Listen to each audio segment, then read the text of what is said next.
Welcome back to my channel. So today we are going to be making something that is so delicious. I make it every single year. It is an apple cinnamon crumb cake. It's just like a coffee cake. Look at this. There's like, it's a layer of cake and then a layer of crumb topping with apples and then the cake and then the crumb topping again on top. It is so good.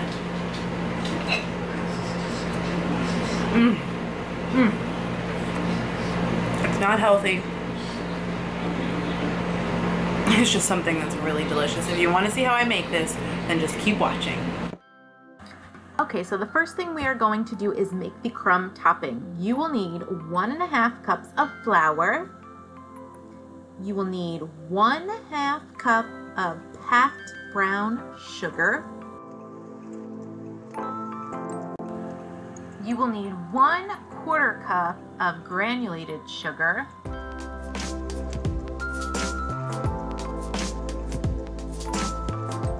One-half teaspoon of salt.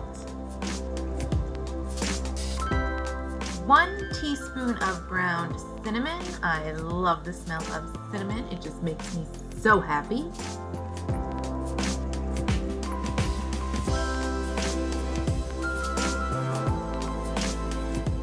1/4 teaspoon of nutmeg. I didn't have the 1/4 teaspoon out, so I just guessed. Then you're going to mix this up really, really well. Get everything well incorporated. Mix as long as you need to until it just looks like it's well combined, if you will. Just very all together. And then you will need 1/2 cup of butter, and you are going to melt the butter. I find that cutting the butter up and then popping it in the microwave to melt it makes it melt a lot faster and evenly. I probably should have cut it with my fingers like this, but it's what I did. It was easiest. And then you are just going to dump your melted butter on top of everything in the bowl, and you are also going to add 1 teaspoon of vanilla extract. And then you are just going to mix everything up until it is all crumbly and sticking together. It is going to look just like crumb topping when you're done. Just big chunks of deliciousness.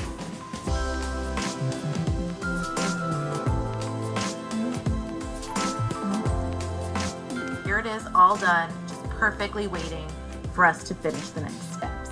And you are going to need another bowl, and you are going to need 4 tablespoons of softened butter, 1/2 cup of granulated sugar, and you are going to cream this together until it's light and fluffy.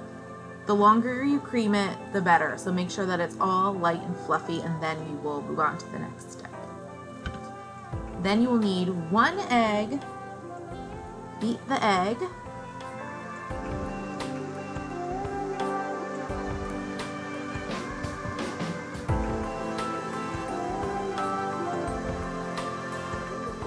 And then you will add 1/2 cup of sour cream. I know you think sour cream, ew, weird, but it just makes the cake so moist and delicious you won't even know that there's sour cream in it.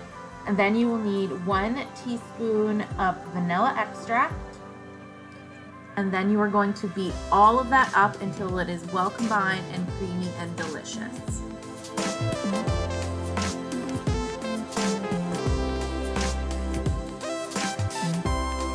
And then you are going to need 1 more bowl, I promise, just 1 more. I'm sorry for the weirdness of the flour bag in this frame.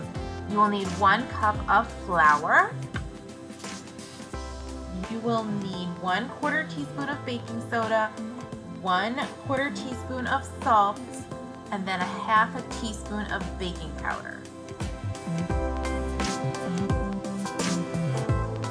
And then you are going to give this a good mix to get everything well incorporated. And then you are going to add your dry ingredients to your wet ingredients and just mix long enough until everything is well combined. You do not want to overmix this step. It will make your cake tough and not fluffy and not delicious. And then you are going to move on to the next step. Oops, I lied. You're going to need 1 more bowl for the apple. You are going to chop up an apple of your choice. I picked Honeycrisp because I feel like a Honeycrisp apple is just made for baking when it comes to fall and apple season. And you are going to give it a good chop.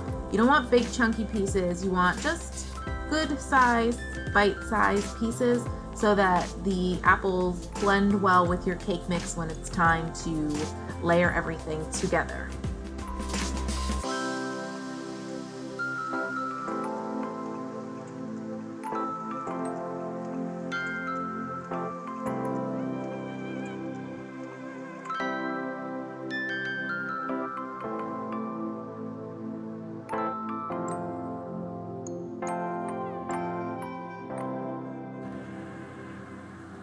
And now you have all three layers, the cake batter layer, the crumb topping layer, and you have your apples.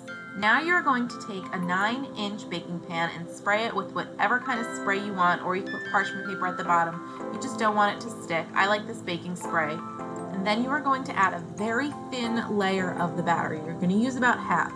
And you're going to think to yourself, there is no way that I have enough to do 2 layers. But you are going to have patience and work with it to get it thinned out, because it will spread. I promise you, I did not make extra batter. I just worked really hard at making a thin layer.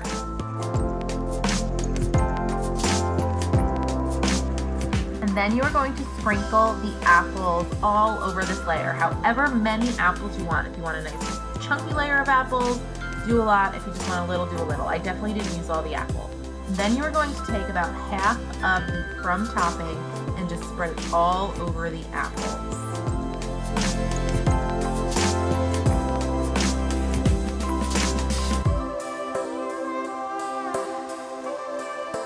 And now you are going to work on the next layer of cake batter, and this is by far the hardest layer. I kind of just dolloped it around and then worked with it with my fingers, because this was way harder to spread than the bottom layer. And I definitely had to work hard at this layer. I definitely edited out a lot, and just to show you guys how much I had to work on this layer. It was rough, but do what you gotta do. Get that cake batter spread, it's worth it. And then just top the rest of it with the rest of the crumbs. It's okay if you have more on top. It's better to have more on top. Then you're gonna put this in the oven at 350 degrees for about 35 minutes. Then you're gonna need one more tiny little bowl. Oops, I lied a lot. For the glaze topping, I have about half a cup of powdered sugar, and then I only had coconut milk. The original recipe asked for a tablespoon of apple cider vinegar, or just apple cider, not apple cider vinegar, ew. But I just had coconut milk, and I promise you it was still delicious. I will leave the original recipe linked down below. And then once it comes out of the oven, you can just still do it when it's hot or cool, up to you. You are going to drizzle this delicious glaze all over the top. I swear to God, guys, do not skip this layer. The glaze is delicious. I really hope you guys enjoyed this video. Thank you guys so much for watching. Don't forget to subscribe to my channel, and I will see you in the next one. Bye!